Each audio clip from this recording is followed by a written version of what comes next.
मेहनत की, 57 साल की उम्र में हूँ, और ये फिजिक किसी का दिखा देना हिंदुस्तान में किसी का होगा 4 बार के विधायक का, अगर हमें मौका मिला निश्चित रूप से हम वो करके दिखाएंगे सहारनपुर में, जो आज तक नहीं हुआ। क्योंकि उमेश कुमार एक नकारा नालायक व्यक्ति रहे, उन्होंने क्षेत्र के लिए काम नहीं किया, इसलिए बाढ़ आई, लोगों को विभीषिका का सामना करना पड़ा और किसान की फसल बर्बाद हो गई, किसान कंगाल हो गए। नमस्कार साथियों, जीडी न्यूज से मैं अनुज प्रताप सैनी। उत्तराखंड की राजनीति में चर्चाओं को लेकर हमेशा शीर्ष पर बने रहने वाले 4 बार के विधायक कोनप प्रणब सिंह चैंपियन आज हमारे साथ में हैं।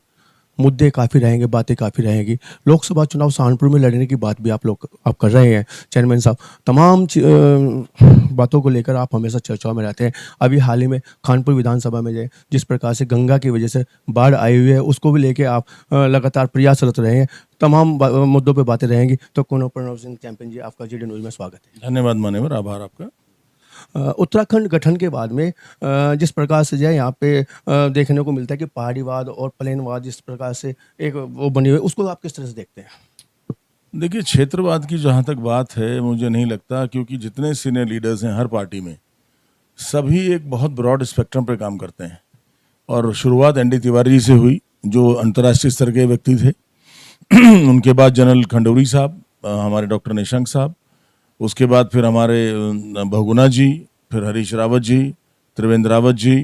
तो ऐसी बात नहीं है, क्षेत्रवाद को मैं नहीं मानता। यहाँ विकास को लेकर के बात रहती है। छोटा राज्य जब से बना है, उस राज्य के बनने के बाद विकास बहुत हुआ है। क्या प्लेन वालों को प्रॉपर भागीदारी मिल पा रही है जिसके वो हकदार हैं? देखिए, इसमें कोई ऐसा इक्वेशन नहीं है कि this is equal to this या दिस वर्सेस दैट, ऐसा रेशियो नहीं है।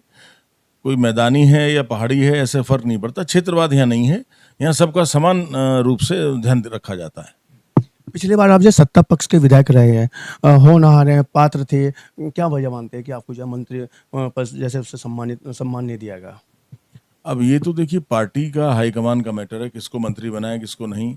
लगातार 4 बार विधायक रहे हैं, लेकिन मंत्री पद नहीं हुआ या और चीज़ें नहीं हुई, ये तो उनका अपना निर्णय। देखिए, हमने समाज सेवा की है और रिकॉर्ड बनाया है एक क्षेत्र से 7 चुनाव जीतने का। 3 जिला पंचायत की मेरी धर्मपत्नी रानी देवयानी सिंह जीती हैं। 4 चुनाव विधायक के मैं खुद जीता हूँ, 2 बार लक्सर से, 2 बार खानपुर से। क्षेत्र एक ही रहा, नाम भले ही बदल गया हो परिसीमन में। तो ये अपने आप में बड़ी बात है कि जनता आपको बार बार चुन रही है 20 साल तक लगातार। और इस बार हमारे पैर में गंभीर चोट लग गई थी, तो हम क्षेत्र में संपर्क नहीं कर सके। दिसंबर जनवरी हमें बेड पे रहना पड़ा। 10 फरवरी को पोलिंग था, इसलिए नतीजा थोड़ा ऐसे रहा कि 4000 वोट रह गए, नहीं तो जीत तो अब भी जाते। लेकिन कोई बात नहीं, हमें कोई शिकायत नहीं है। जनता के लिए आज भी ऐसे ही खड़े हैं जैसे हम 21 साल पहले रहे। चेयरमैन साहब, अगर आप जो चुनाव जीत पाते तो आपको लगता है इस बार सत्ता की भागीदारी, मंत्री पद आप को मिलता, सम्मान सरकार देने का काम करती? देखिए, अब रानी देवयानी जी लड़ी तो महिला और ओबीसी कोटे में निश्चित रूपेण शायद क्षेत्र को सम्मान मिलता और कैबिनेट मंत्री से खानपुर को नवाजा जा सकता था। आगामी लोकसभा चुनाव को लेकर क्या कहना चाहिए, किस प्रकार से आप देखते हैं? देखिए, मोदी जी का ये तीसरी इनिंग होगी और 2014 के बाद भारतवर्ष ने जो एक करवट ली है, जो अंतर्राष्ट्रीय स्तर पर सम्मान बढ़ा भारतवर्ष का मोदी जी के इंटरवेंशन से, उनकी काबिलियत से, तो वास्तव में एक राष्ट्रवाद की भावना से हुआ है। पूरे भारतवर्ष में राष्ट्रीयता का आलम है चारों ओर, और आज जो लोग अपने आप को सुरक्षित नहीं मानते थे, सबको सुरक्षा दी जा रही है। मोदी जी का कहना है कि मैं 140 करोड़ लोगों का प्रधानमंत्री हूँ। तो 2024 का चुनाव मोदी जी के चेहरे पर लड़ा जाएगा और पूरी उम्मीद करता हूं कि पुनः भाजपा सरकार केंद्र में बनेगी।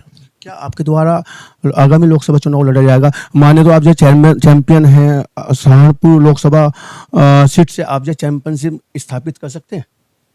जैसा चर्चा में तमाम सहारनपुर को लेकर बने हुए। देखिए, मैंने रिक्वेस्ट अपनी भेजी है।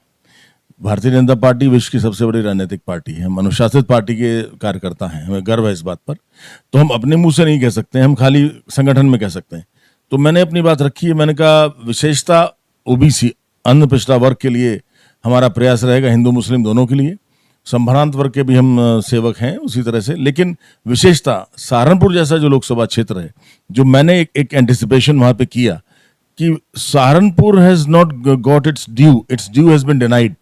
In order for that, they need educated, dynamic young person to fight and achieve that. इस विचारधारा को लेकर के कि हम अपनी शक्ति के बल पर, अपने डायनामिज्म पे, अपनी योग्यता के बल पर सहारनपुर को वो दिला पाएं जो अब तक वो महरूम रहा है। सहारनपुर से सिंबल को लेकर पार्टी आपको सिंबल देती, कितने % आश्वस्त है आप? देखिए, मैं इसमें क्या कह सकता हूँ, मैं तो कार्यकर्ता हूँ, अपने नेताओं से, हाईकमान से रिक्वेस्ट कर सकता हूँ। मेरा आग्रह उनसे रहा है कि अगर दे के देखें मुझे तो कुछ करके मैं दिखाऊंगा। और सहारनपुर का जो आवाम है उनके अंदर खासकर युवाओं में बहुत ज़्यादा जोश है, ओबीसीज में बहुत ज़्यादा जोश है, हमारे मुस्लिम समाज में भी जो आते हैं उनमें बहुत ज़्यादा जोश है। वो चाहते हैं कि साहब हमें कर्मठ व्यक्ति चाहिए, एक असरदार दबंग टाइप का आदमी चाहिए जो अपने ताकत से अपने रुतबे से काम करा सके, जैसे आपने 20 साल उत्तराखंड में कराया, वही चीज़ हम यहाँ चाहते हैं। चैंपियन साहब, क्या आपको लगता है कि भाजपा में भी रुतबे की और ताकत की काम कराने के लिए जरूरत पड़ती है? अभी आपने कहा कि रुतबे से काम करा सके। देखिए, पार्टी स्पेसिफिक नहीं है भाजपा कांग्रेस बसपा।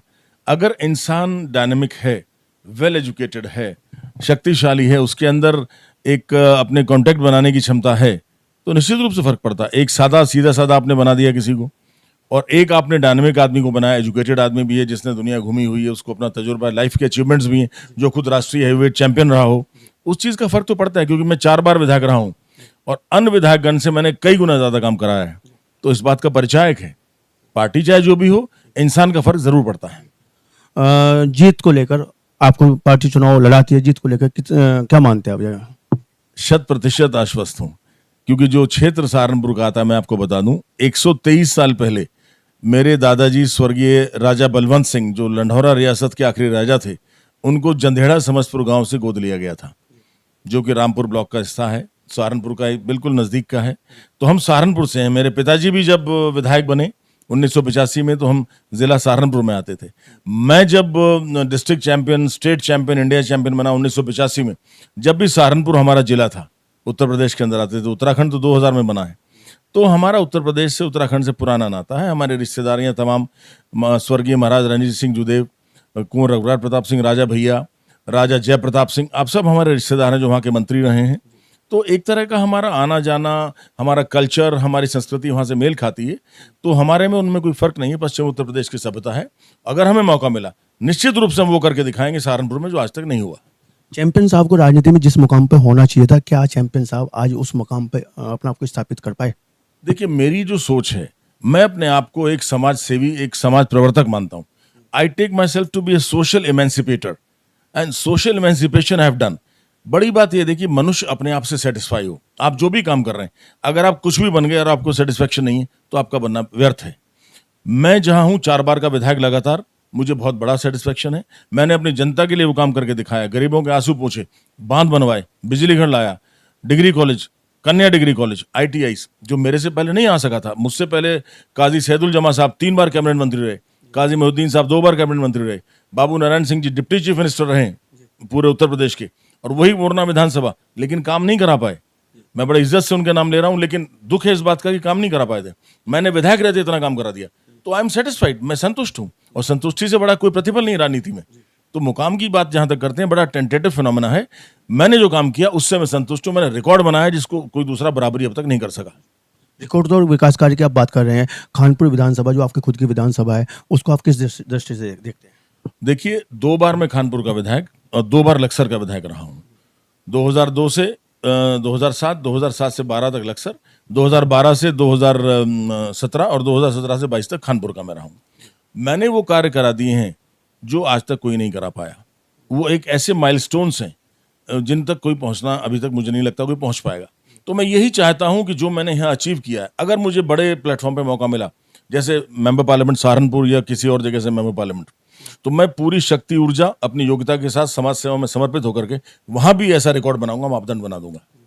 वर्तमान विधायक उमेश कुमार को लेकर आरोप प्रत्यारोप का आपको जो 2000 रहता है, इसको लेकर क्या कहना चाहेंगे? देखिए, उनका अपना अलग है, वो निर्दलीय हैं और जैसे बन गए सब जानते हैं। और आज 1.5 साल उनको बने हुए हो गया, कोई विकास कार्य वो आज तक नहीं कर पाए इंफ्रास्ट्रक्चर डेवलपमेंट का। मैं जब विधायक बना था, मैं बताऊं माने, और मैं भी निर्दलीय बना था, और पहले 12 माह में मैंने उस समय 21 साल पहले 100 करोड़ से ऊपर के काम करा दिए थे, जो आज के 300 करोड़ के बराबर है। डिग्री कॉलेज, ITI, बिजली घर, हॉस्पिटल, बांध नदी के 25 गांव में बिजली, 20 गांव में स्कूल। इन्होंने क्या किया है? ये इन्होंने 3 करोड़ के काम नहीं करा, हम तो 300 करोड़ के बराबर करा गए थे। जनता में आक्रोश है, बहुत परेशान है, कह रहे हैं आज चुनाव कराइए, कम से कम 20,000 वोट से चैंपियन साहब आपको जिताएंगे। चुनाव की समीक्षा की होगी, हार हुई है, वजह क्या मानते हैं? देखिए, हार जीत तो एक पार्ट एंड पार्सल है। मैं स्पोर्ट्समैन हूं, और स्पोर्ट्समैन स्पिरिट से जीता है। जैसे गीता में स्थित प्रज्ञ कहा है कि आदमी जीत जाए तो अति उत्साहित ना हो, हार जाए तो हतोत्साहित ना हो, समानांतर उसको चलना चाहिए।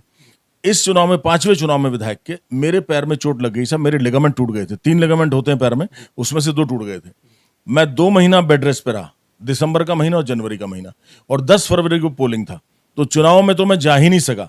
10 दिन गया, छड़ी लेकर के गाड़ी से उतरता भी नहीं था, तो लोगों से संपर्क नहीं हुआ। आजकल का जमाना है, कुछ भी आप करें, कितना काम करें, चुनाव के समय में हर वोटर चाहता है मेरे दरवाजे पे आए, मेरे घर पे आप वोट मांगने आए। वो हम नहीं जा सके, तो वोट प्रतिशत हमारा कम पोल हुआ। इसलिए दूसरा, भारतीय जनता पार्टी के द्वारा धोखा दिया गया। जो हमारे मंडल अध्यक्ष थे वो बिक गए थे दोनों, और उन्होंने कोई काम नहीं किया, उसका प्रतिफल हुआ। तीसरा पक्ष, गुर्जर समाज के कुछ लड़के थे, उन्होंने जाके बोर्ड लगा दिए मिहिर भोज गुर्जर सम्राट के गांव गांव में। गुर्जर मेरी विधानसभा में सिर्फ 10% है, 90% वोट और है। उससे नाराजगी लोगों में हो गई और इलेक्शन खानपुर में एंटी गुर्जर हो गया। इन सब फैक्टर्स की वजह से हम हार गए। नहीं तो 4000 वोट का फर्क है, कोई बड़ी बात नहीं है। अगर 4-4.5 वोट, मैं तो 2 दिन अगर पैदल चल रहा होता तो ले लेता, लेकिन कोई बात नहीं, हार भी देखनी जरूरी है। 4 बार लगातार जीते हैं 20 साल तक, और अब हार के भी हम ईश्वर कृपा से आज भी एक विधायक की तरह से काम कर रहे हैं। हमारे रुतबे में कोई इंशाल्लाह कोई कमी नहीं आई है, पहले से बढ़ के हम सक्रिय हैं। क्या क्या अभी आपने ये बीजेपी के कैंडिडेट रहे हैं आप, और आपने ये बीजेपी के जो स्थानीय संगठन के लोग रहे हैं उन पे भी आपने आरोप लगाया, तो क्या वजह मानते हैं कि उन्होंने आपके चुनाव में आपके साथ में कंधे से कंधा मिलाकर काम नहीं किया? देखिए, ऐसा है, हमारे जो प्रदेश अध्यक्ष रहे मदन कौशिक जी, उनकी मंशा ये रहती है कि भाई मेरे अलावा सब हार जाएं, मैं ही राज करूं। पहले कामयाब नहीं होती थी, भाई कौवा को से ढोर नहीं मरता। इस बार पता नहीं क्या हुआ, स्वामी जी हार गए, संजय गुप्ता तो हार गए, हम तो हार गए, झबरेड़ा में तो हर जगह इस तरह की बात हुई। तो 5 सीट हरिद्वार में लूज हुई हैं, खाली हमारी नहीं, और ये परिणाम संगठन की वजह से हुआ है। अभी हाल में बरसात चली है, आपकी खानपुर विधानसभा में जल भराव की स्थिति बनी है, किस तरह के प्रयास रहे हैं, और इसका जो जल भराव ना हो आगे विधानसभा वासियों को इस तरह की दिक्कतों का सामना न करना पड़े, इसके लिए अस्थायी समाधान क्या मानते हैं? देखिए मानवर, खानपुर विधानसभा या खादर मान के चलिए, एक डेल्टा है 2 रिवर्स के बीच का, दोआब कहलाता है। आपका मतलब नदियां, पूर्व दिशा में गंगा है, पश्चिम दिशा में सोलानी नदी है। ये already high water table area है। जरा सी अतिवृष्टि हो जाए यहाँ पर तो तुरंत पानी बाहर आ जाता है। इस बार पहाड़ों में ज्यादा बारिश हुई, इस कारण वहां का पानी नीचे आया, गंगा का और सोलानी का। मैं आपको बता दूं, जब मैं विधायक बना, मैंने 1 साल में बाणगंगा नदी का तटबंध बनवा दिया था, जिससे खादर सुरक्षित हुआ था और पूरी इकोनॉमी वहां पे बढ़ गई थी। ये मैं आपको बता रहा हूं। पहले बाणगंगा का बांध बनवाया 2003 में, उसके बाद मैंने सोलानी नदी का बांध बनवाया, फिर मैंने गंगा नदी का बांध बनवाया, फिर मैंने दूसरी विधानसभा में लालढांग में भोगपुर से बालावाली का बांध बनवाया था 22 किलोमीटर। उससे क्या था, पूरा खादर सुरक्षित हो गया था। लेकिन उसको मेंटेन करना पड़ता है ना, आप गाड़ी खरीदते हैं, उसकी सर्विसिंग करनी पड़ती है, ऑयलिंग करनी पड़ती है, डेंटिंग हो जाए वो करना पड़ता है। हर साल मैं अनुरक्षण कार्य तटबंध में कराता था। अनुरक्षण के अंदर पिचिंग कराना, ठोकरें बनवाना, उसके बाद उनका जो टोवॉल निर्माण थी, जो उनमें मुस्केर हो जाती थी, छेद हो जाते थे, उनको अर्थवर्क कराना। उमेश कुमार जब से विधायक बने पिछले 1.5 साल से 2 सीजन गए, मार्च, अप्रैल, मई, जून, साल में 4 महीने काम होता है। इन्होंने ना 2022 में करवाया ना 2023 में करवाया। नतीजतन उनमें छेद हो गए, बांध में दरार आ गई, और इस वजह से बांध टूटे। दरिशपुर का बांध टूटा इसलिए, कुआंखेड़े में टूटने वाला था, मोहम्मदपुर में टूट गया, क्योंकि उमेश कुमार एक नकारा नालायक व्यक्ति रहे, उन्होंने क्षेत्र के लिए काम नहीं किया, इसलिए बाढ़ आई। लोगों को विभीषिका का सामना करना पड़ा और किसान की फसल बर्बाद हो गई, किसान कंगाल हो गया। तो अगर स्थिति इस तरह की ना बदलाव ना होती, चुनाव में आप हार ना होता, तो बाढ़ का सामना या इतनी जो नुकसान हुआ उसका सामना शायद ना करना पड़ता, आप ऐसा कह रहे हैं? एग्जैक्टली, आप सही समझे। मैं लगातार 3 तटबंधों की अपने विधानसभा की मरम्मत कार्य कराता था, अनुरक्षण के। आप मेरे फेसबुक पे जाके देख सकते हैं। अधिकारियों से, जो एग्जीक्यूटिव इंजीनियर, चीफ इंजीनियर यहाँ पे रहे, एससी सुपरिटेंडिंग इंजीनियर, उन सबसे पूछ सकते हैं। लगातार हर वर्ष में कराता था। इसीलिए खादर को मैंने बच्चे की तरह पाला है, एक बच्चे की तरह लालन पालन किया, जैसे माता पिता करते हैं, उनको सुरक्षित रखा। लेकिन अब एक गैर के हाथ में चला गया, जिसने उनको अनाथ बना दिया। आप हमेशा जोशीले अंदाज में बातें करते हैं, चर्चाओं में बने रहते हैं, इसकी क्या वजह मानते हैं? जोश इसलिए है साहब कि औरों से हटके हूं, भीड़ से अलग हूं। इतनी विधाओं का मैंने संगम किया है, मैंने उच्च अध्ययन में पूरा अपना समय लगाया। किसी भी विषय पे आप मुझसे बात कर सकते हैं। जैसे आईएएस का सिलेबस होता है, अपना सब्जेक्ट तो आपका है ही है। 2 चीजें हैं, देखिए साहब, नॉलेज और विजडम। मतलब विजडम भी छोड़िए, मतलब एक तो हो गया क्वालिफिकेशन, एक हो गया नॉलेज। क्वालिफिकेशन तो आप एमएससी, एमए, पीएचडी बन गए, आप डॉक्टर, इंजीनियर बन गए, that is only a knowledge, कि एक विषय के आप माहिर हैं। आपको जो नॉलेज है, that this is qualification. Knowledge is when you have knowledge about each and every subject up to graduate level, and you can reproduce it when required, कि आपसे जब पूछा जाए आप उसका उल्लेख कर सकें। मैं साइंस स्ट्रीम से हूं, मुझसे इतिहास का पूछिए, हिस्ट्री का, ancient, medieval, modern India, world history, geography, Indian world history, physics, chemistry, mathematics, law, economics, commerce, किसी में भी आप बात करिए। तो दैट इज द रीजन मैं डायनामिक हूं, फिर शक्तिशाली। अब तक मेहनत की, 57 साल की उम्र में हूं, और ये फिजिक किसी का दिखा देना हिंदुस्तान में, किसी का होगा 4 बार के विधायक का, इस उम्र 57 में तो वैसे ही आधे बूढ़े हो जाते हैं। नहीं, आप सही कह रहे हैं। तो इसलिए औरों से हटके हूं, डायनेमिज्म है, जोशीली बात जो आप कह रहे हैं।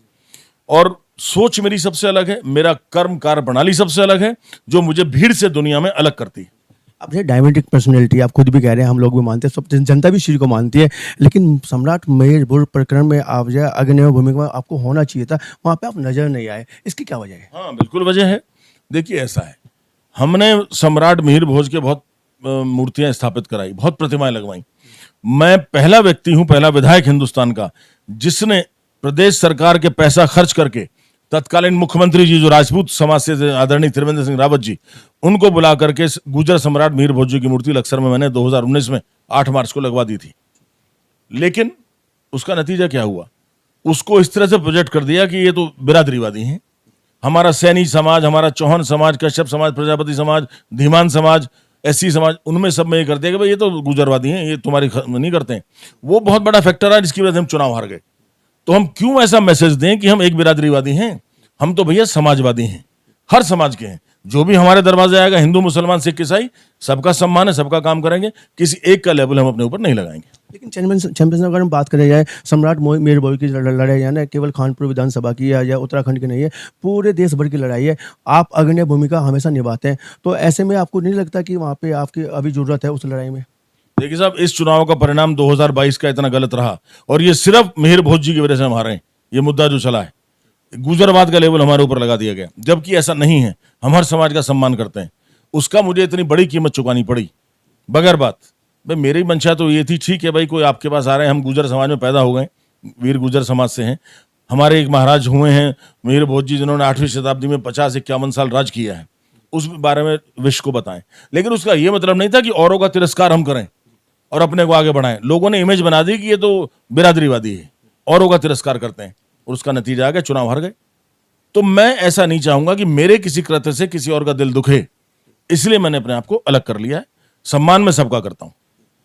चैंपियन साहब, जीडी न्यूज़ के माध्यम से जीवन का कोई ऐतिहासिक पल जिसको आप अब हमारे दर्शकों को बताना चाहेंगे, जिसको आप शेयर करना चाहेंगे, आपने बहुत अच्छे से जिया हो, बड़ा सम्मान उसमें मिला हो, बड़ा आपको खुशी आनंद मिली हो, ऐसा कोई पल? देखिए, आप किस लिहाज से, सियासी तौर पे, जाती जिंदगी में, स्पोर्ट्स में, किस में आप जानना चाह रहे हैं? आपकी तमाम चीज़ें रही हैं, तमाम में से जो अच्छे लगे, 2-3 मिनट आप बता दीजिएगा। सबसे पहले गोल्ड मेडल जब इंडिया का मैंने जीता था, वो पल सबसे अच्छा था। अपने पिताजी को समर्पित किया मैंने, क्योंकि मेरे पिताजी ही मेरे कर्णधार हैं। इसलिए कैसे, मैं 6th क्लास में था, आपको अचरज होगा जान के, मेरा लिवर खराब हो गया था। 7th में था, मेरे लंग्स खराब हो गए थे। सहारनपुर में बड़े माने हुए डॉक्टर थे, डॉक्टर बागला, वो नब्ज देखा करते थे। उन्होंने नब्ज देख के कहा था लड़का मर जाएगा, जिएगा नहीं। और मुझे आइसोनेक्स की गोलियां दी थी, जो ट्यूबरक्लोसिस में दी जाती हैं, 13 साल की उम्र में। 10वीं में 10th में आया तो मुझे मिर्गी का दौरा पड़ा, एपिलेप्सी का अटैक हो गया था। मैंने खुदा की खुदाई से लड़ाई लड़ी है। खुदा ने मुझे कैसा बनाया, खुदाई से लड़ाई मैंने लड़ी। किसके बल पे? अपने पिताजी के बल पे। मेरे फादर ने कहा था, बेटा कमजोर नहीं बनना, मरना नहीं, मौत से लड़ना है, जीतना है। महल में हमारे अखाड़ा खोद दिया, क्योंकि राज परिवार से हूं, हमारा महल है लंढौरा में। अखाड़ा खोदा, मैंने कुश्ती लड़नी शुरू की। शुरू में बड़ी दिक्कत आती थी, सांस चढ़ जाता था, फेफड़ों से बलगम निकलता था, कमजोर बहुत थे। लेकिन धीरे धीरे अपने संघर्ष शक्ति से मैंने कमजोरी को जीता, और मैं जिला सहारनपुर चैंपियन बना, फिर मैं उत्तर प्रदेश चैंपियन बना, फिर मैं इंडिया चैंपियन बना। तो वो पल मेरे लिए संजोने वाला है, और मेरे पिताजी का आशीर्वाद मेरे साथ रहा, आज भी मुझे याद है। और आज भी 57 साल की उम्र में, भले ही फेफड़ों में दिक्कत है, लेकिन मैं किसी महाबली से कम नहीं समझता अपने आप को। इतना पढ़ा लिखा भी हूं और राजनीतिज्ञ भी हूं, क्योंकि पहलवान का पढ़ाई से मतलब नहीं होता है जी, और पढ़े लिखे का पहलवानी से मतलब नहीं होता। हमने ऐसा संगम किया है, अपने पिताजी के बल पे किया है। तो वो पल मुझे याद है जब पहली बार गोल्ड मेडल मैंने जीता। फिर मेरा जब विवाह हुआ, मुझे एक जीवन संगिनी के रूप में धर्मपत्नी ऐसी मिली हैं जो एक सुंदरता के साथ साथ, उनके अंदर सौंदर्य के साथ एक चरित्र, एक सोच और एक सुदृढ़ता थी। सुगढ़ होते हैं ना, सुगढ़ जो कहा जाता है, वो चीज मिली, जिनके साथ मिलकर के हमने मंजिल आगे तय की। और राजनीति में लाने वाली मुझे मेरी धर्मपत्नी रही, क्योंकि मेरा टिकट कट गया था 2002 में। हरीश रावत जी ने कांग्रेस में ले लिया, टिकट काट दिया। पिताजी कहने लगे अरे भैया क्या होगा। मेरी धर्मपत्नी ने कहा था कि आपको चुनाव लड़ना है, नहीं तो जो साथी आपके साथ रहे वो आपको क्या कहेंगे। She made me fight the election and I won as independent. जिन शख्स को मैंने हराया, 5 बार के एमएलए, 2 बार के कैबिनेट मिनिस्टर काजीमुद्दीन साहब, मेरे पिताजी को उन्होंने 13 साल पहले हराया था। तो जिन्होंने मेरे फादर को हराया, उनको हरा करके मैं विधायक बना। दूसरी खुशी ये थी मेरी। तो खुशियां आती रहती हैं। 180 किलो की 180 मीटर की जो पगड़ी आपको संभालने को, जो समाजने क्या आपको नहीं लग रहा वो भी पल्ले समझाने वाले थे? उसके बारे में क्या? देखिए, ये तमाम चीजें तो जिंदगी में चलती रहीं।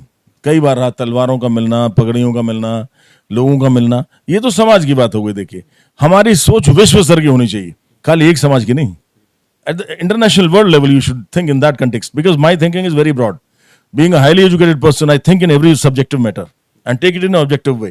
So this is a rare incident. Okay, I agree to that. बहुत अच्छी बात है, लेकिन उस लेवल की नहीं जो मैं आपको बता रहा हूँ। जिंदगी में पहला गोल्ड मेडल, विवाह में ऐसे अच्छा जीवन साथी मिलना, और ये तमाम चीजें। सोच बड़ी होनी चाहिए, आदमी मुकाम हासिल करे, कमजोर नहीं मजबूत बन के काम करे। ये थे 4 बार के विधायक कुंवर प्रणव सिंह चैंपियन साहब हमारे साथ। जीडी न्यूज की सभी वीडियोस देखने के लिए यूट्यूब पर सब्सक्राइब कीजिए जीडी न्यूज चैनल को, और फेसबुक पर वीडियोस देखने के लिए जीडी न्यूज चैनल को लाइक और फॉलो करें। धन्यवाद।